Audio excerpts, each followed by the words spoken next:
Welcome to the lecture English as the Language of Science. Here, you will have a brief observation on how English became a language of science. This slide briefly reminds how the history of the English language suffered from settlement of German tribes and Viking invasions in Old English period. From Norman invasions in the Middle English and the Great Vowel Shift, a series of changes of long vowels between the 14th and the IATH centuries, and also from French dominance before Renaissance period. Later we will consider the changes happened to English from early modern English to present. By the occasion of using proposes, English is subdivided into 5 proposal standards: English as social and instructional language, English as the language of arts, English as the language of maths, English as the language of science, and English as the language of social studies. Let's consider the 4th standard, named English as the language of science. During the Middle Ages, Latin was the primary form of communication among scientists in Europe. Later, German, French, Italian, and English were all used in their respective countries, and often came to be associated with a particular discipline. For example, German became associated with physics or chemistry. Many scientific terms have their origins in Latin, Greek, French, German, and though in Russian. Michael Gordon is a professor of the history of science at Princeton, and his upcoming book, Scientific Babble, explores a history of language and science. As Gordon says, English was far from the dominant scientific language before 1900s. The dominant language was German. As the scientific revolution progressed through 17th and 18th centuries, Michael Gordon continued, Latin began to fall out of favor as the scientific language of choice. Galileo Galilei published his discovery of the moons of Jupiter in the Latin Siderus Nuncius of 1610. But his later major works were in Italian. As he aimed for a more local audience for patronage and support, he switched languages. Newton's Principia 1687 appeared in Latin, but his Optics of 1704 was in English, Latin translation in 1706. Let us have a brief explore on the reason why English came to dominate German in the realm of science.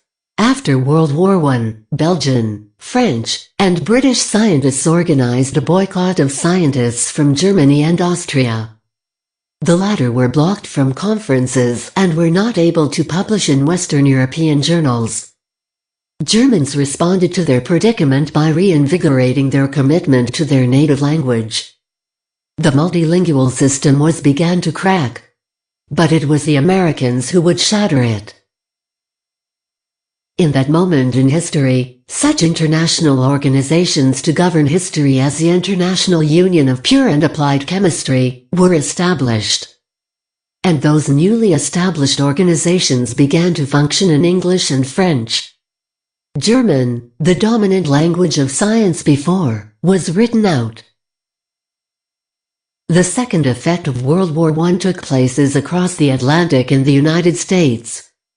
Starting in 1917 when the U.S. entered our HE war, there was a wave of anti-German hysteria that swept the country. Also, after World War II, English replaced German as the international language of science. The prescription of German only grew after Armistice Day. Thus, by 1923, German were criminalized in 23 states. People were not allowed to speak it in public, to use it in the radio, to teach it to a child under the age of 10. That was also the moment, according to Michael Gordon, when the American scientific establishment started to take over dominant in the world.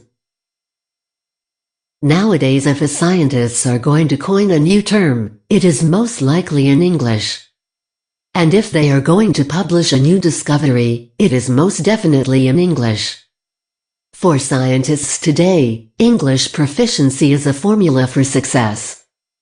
The core information exchange platform is English, and preceding editorials, it was indicated that English is developing to be the leading international scientific language of our time. The use of a universal language to communicate in science is unavoidable. Although English has gained its status without going through a true democratic process, having a universal form of communication does allow for a wider scope and better understanding that ultimately leads to scientific progress. So these are the main reasons why many scientific journals in as Scopus, Elsevier's abstract and citation database, launched in 2004.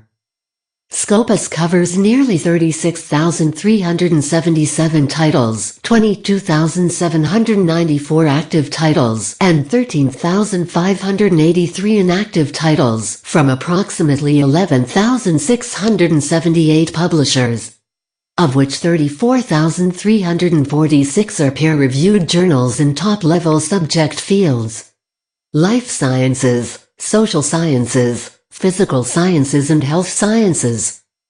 It covers 3 types of sources: book series, journals, and trade journals. All journals covered in the Scopus database, regardless of who they are published under, are reviewed each year to ensure high-quality standards are maintained. All of them are in English. Here comes the list of references for this lecture. Many thanks for your attention.